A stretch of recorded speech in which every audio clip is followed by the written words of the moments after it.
Track Wrestling with Bill Welle. He is the head performance coach at Training Haus here in Minneapolis, Minnesota.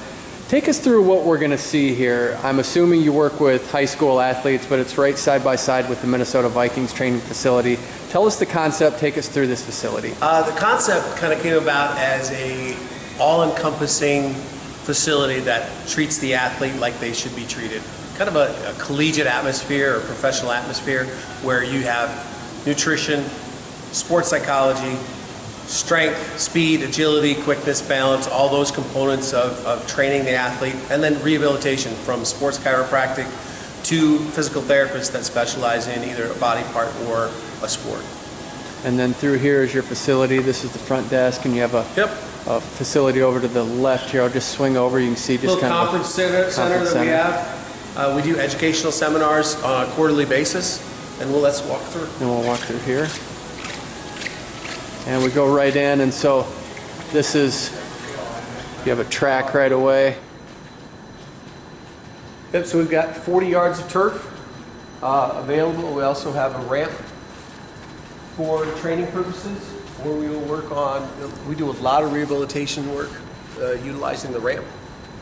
And all of our therapists actually use the turf area in conjunction with when we're training our athletes. So the sports performance coaches will be working with athletes alongside physical therapy who's working with individual athletes, trying to get them into our sports performance training. What's the #1 tip you can give for prevention as far as an injury?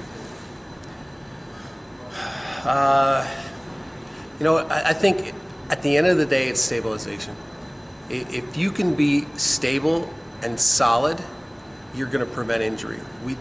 A lot of times athletes, especially in chaos, don't understand what they're doing with their body, and so we try to utilize proprioceptive drills or stability drills, understanding where's the body at and how can I adjust to that stimulus.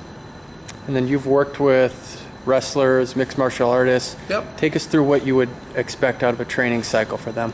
A lot of times with mixed martial arts or with boxing or with wrestling, we'll do a lot of single leg stuff. So we'll do single leg one arm rows, which I can demonstrate in a little bit. We will do a lot of core stabilization stuff and out of control, kind of a little bit of a chaos, like just doing a regular somersault. But can I get up out of that somersault and make a move and change direction? And just teaching the body how to do that. You want to show us something? Can we go in here? Yeah, let's go the way.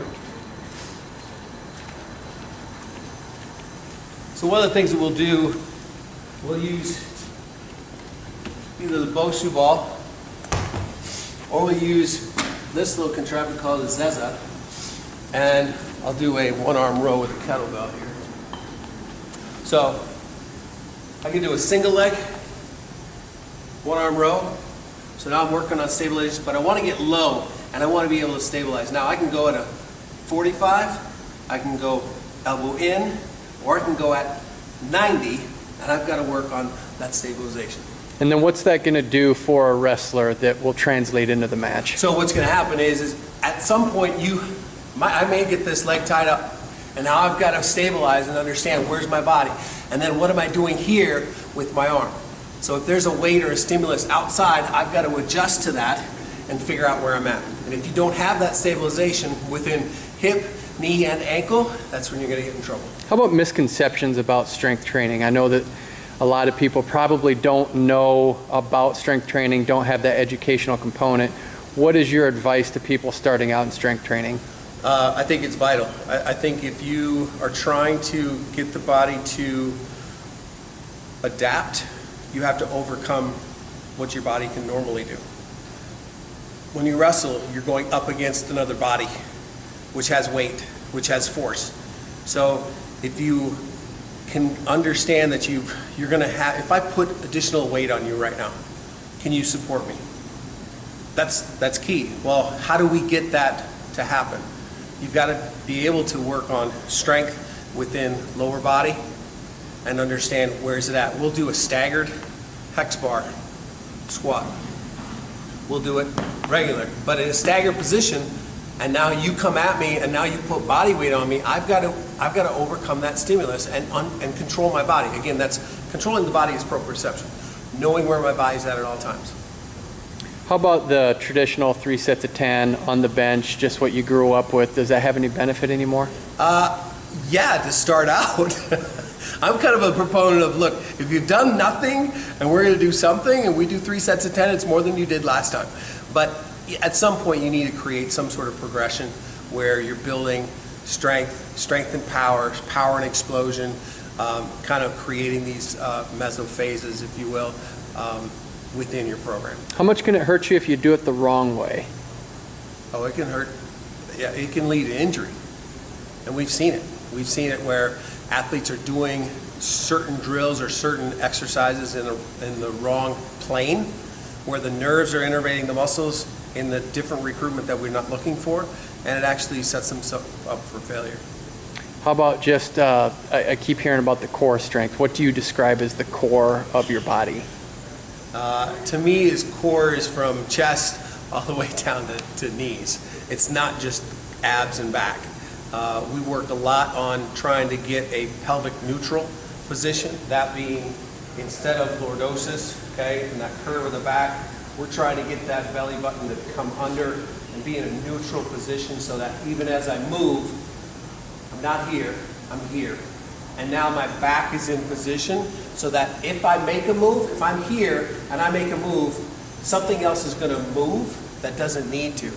And now, again, I'm setting myself up. We've had basketball players that are very down here, and then they try to make a move, and instead of the body moving, the hip moves first, and they can't figure out why the knee hurts. Well, that's a force problem right there. So that's a classic example. What have you found that's unique about combat sports? I guess wrestling in general, but what's unique about combat sports versus other sports? Obviously, it's you versus one other person, and it's you understanding there's a strength component, there's a balance component, there's a technique component to all of those, and it happens so fast that if any one of those falters, you're in detriment. And then you're training someone here from the U of M, Malik Ortiz. Tell us about him. Alec is he's a special kid. He's coming off a knee injury. He started. What's unique about our facility here at the Training Haus is we have physical therapists that I had spoken of earlier, and he started in physical therapy and then graduated to what's called our ACE program. It's kind of a return to sport. And as he graduated out of that ACE program, he then moved to sports performance. And he's now doing sports performance, and we're looking forward to see what he can do. All right, Training Haus, this is a pretty amazing facility. Thanks for the time. It is. Thank you.